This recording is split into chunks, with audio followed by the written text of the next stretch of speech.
Welcome back our channel friends. இன்றைக்கான வீடியோக்குள்ளே போகலாம் வாங்க. இன்றைக்கி நம்ம வீட்டில் வத்தல் குழம்பு எப்படி செய்யலான்னு பார்க்கலாமா? அதுக்கு தேவையான இன்க்ரீடியன்ஸ்லாம் ஒரு 10 சின்ன வெங்காயம், ஒரு 20 பூண்டு, 1 தக்காளி, கொஞ்சமாக சுண்டைக்காய் வத்தல், இது தாளிக்கிறதுக்காக வடகம், ஒரு எலுமிச்சை பழ அளவுக்கு உள்ள புளியை தண்ணியில் ஊற வச்சுருக்கேன். இப்போ நம்ம ஊற வச்சுருந்த புளியிலேருந்து புளி தண்ணி எடுத்துக்கலாம். நான் ஆல்ரெடி அரிசி களைஞ்ச தண்ணி எடுத்து வச்சுருக்கேன், அதாவது அரிசி கழுவின தண்ணி அதை எடுத்து வச்சுருக்கேன். அந்த தண்ணியை யூஸ் பண்ணி தான் 3-4 டைம்ஸ் இந்த புளியை நான் கரைச்சி அதுலேருந்து புளி சாறு நான் எடுத்துக்கிறேன். புது புளி இல்லாமல் இது நம்ம பழைய புளி யூஸ் பண்ணிங்கன்னா குழம்பு கொஞ்சம் கலர் ஸ்ட்ராங்காக இருக்கும். புது புளினா உங்களுக்கு கலர் கொஞ்சம் கம்மியாக இருக்கும். இப்போ இந்த புளி கரைசலை நம்ம ஒரு ஃபில்டரில் வடிகட்டிக்கலாம். இந்த புளியோட தோல் இல்லை விதை ஏதாவது சேர்ந்து வந்துடாமல் இருக்கிறதுக்காக நான் இப்படி ஃபில்டர் பண்ணிக்கிறேன்.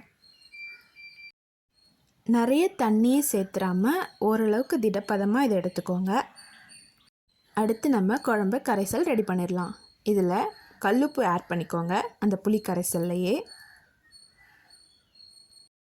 நீங்கள் எந்த அளவுக்கு காரம் சேர்த்துப்பீங்களோ அந்த அளவுக்கு மிளகாய்த்தூள் சேர்த்துக்கோங்க.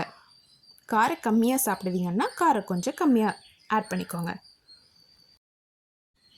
அடுத்து ஒரு மண் சட்டி சூடானதுக்கப்புறம் இதில் கொஞ்சமாக நம்ம நல்லெண்ணெய் ஆட் பண்ணிக்கலாம். நல்லெண்ணெய் ஆட் பண்ணிங்கன்னா வத்த குழம்பு உங்களுக்கு வாசமாக இருக்கும். கடலெண்ணெயை விட நல்லெண்ணெய் கொஞ்சம் ப்ரிஃபர் பண்ணுங்கள். மண் சட்டி யூஸ் பண்ணுறதால ஹீட் கொஞ்சம் பொறுமையாக தான் ஆகும். எண்ணெய் நல்லா காஞ்சதுக்கப்புறம் நம்ம எடுத்து வச்சுருக்க கருவடகத்தை இதில் ஆட் பண்ணிக்கலாம். இது நல்லா பொரிஞ்சு வரட்டும். அடுத்து நம்ம எடுத்து வச்சுருக்க சுண்டைக்காய் வத்தல் அதையும் இதில் நம்ம ஆட் பண்ணிக்கலாம். இதை நல்லா வதக்கி விட்டுக்கோங்க. எண்ணெயில் சுண்டைக்காய் வத்தல் நல்லா பொரிஞ்சு வரும். நீங்களும் வத்த குழம்புலாம் செய்கிறப்போ இந்த மாதிரி மண் சட்டியில் ட்ரை பண்ணி பாருங்கள். அதுவே ஒரு தனி டேஸ்ட்டாக இருக்கும். வத்தல் நல்லா பொரிஞ்சு வந்ததுக்கப்புறம் நம்ம எடுத்து வச்சுருந்த இன்க்ரீடியன்ஸ் எல்லாத்தையும் நம்ம ஒன்று ஒன்றா ஆட் பண்ணிக்கலாம். அடுத்து இதில் நான் கொஞ்சமாக மணத்தக்காளி வத்தல் வச்சுருக்கேன், அது இதில் கூட நான் ஆட் பண்ணிக்கிறேன். உங்ககிட்ட இருந்தால் இதை ஆட் பண்ணிக்கோங்க, இல்லைன்னா இந்த ஸ்டெப்பை நீங்கள் ஸ்கிப் பண்ணிடலாம். இந்த வடகம் ஆட் பண்ணதுக்கப்புறம் அதே மாதிரி எண்ணெயை நல்லா பொரிஞ்சு வரட்டும். அது வரைக்கும் கொஞ்சம் வதக்கி விட்டுட்டுருங்க. இந்த 2 வத்தலும் நல்லா காஞ்சி வந்துருச்சு. அடுத்து நம்ம தக்காளியை ஆட் பண்ணிக்கலாம். இதில் கொஞ்சமாக நீங்கள் எண்ணெய் சேர்த்துக்கோங்க, எண்ணெய் கம்மியாக இருக்குது.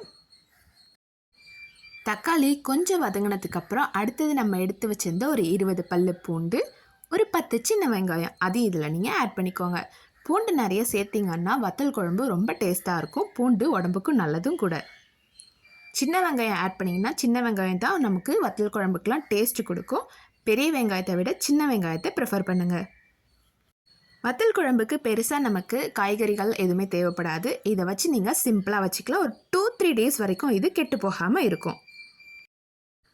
வெங்காயம், தக்காளி, பூண்டு எல்லாம் நல்லா வதங்கிடுச்சு. இந்த ஸ்டேஜில் நம்ம எடுத்து வச்சுருந்த புளி கரைசல், அதாவது குழம்பு கரைசலை நம்ம இதில் ஆட் பண்ணிக்கலாம். நம்ம இந்த குழம்பு கரைசல்லே உப்பு, மிளகாய்த்தூள் 2மே ஆட் பண்ணிட்டோம். ஸோ இது நீங்கள் ஃபர்தராக உப்பு ஆட் பண்ண வேண்டாம். இந்த குழம்பு நல்லா கொதித்து வர ஸ்டேஜில் நீங்கள் ஒரு 1/2 டீஸ்பூன் நாட்டு சர்க்கரை ஆட் பண்ணிங்கன்னா வத்த குழம்புக்கு இன்னும் டேஸ்ட்டாக இருக்கும். அந்த காரத்துக்கும் அந்த ஸ்வீட்டுக்கும் ரொம்ப சூப்பராக இருக்கும் காம்பினேஷன். உப்பும் காரமும் நீங்கள் இந்த ஸ்டேஜில் செக் பண்ணிக்கோங்க. உங்களுக்கு தேவைப்பட்டுச்சுன்னா நீங்கள் இதில் ஆட் பண்ணிக்கலாம். சில பேர் உப்பு கொஞ்சம் ஜாஸ்தி போடுவாங்க, அதனால் உங்களுக்கு செக் பண்ணிவிட்டு நீங்கள் ஆட் பண்ணிக்கோங்க. கொதிச்சு வந்துருச்சுன்னா நம்மளோட வத்தல் குழம்பு ரெடி ஆயிடுச்சு. இந்த டிஷ்ஷை உங்கள் வீட்டில் ட்ரை பண்ணி டேஸ்ட் பண்ணி எப்படி இருந்துச்சுன்னு கமெண்ட் பண்ணுங்கள். தேங்க்ஸ் ஃபார் வாட்சிங். Subscribe to our channel.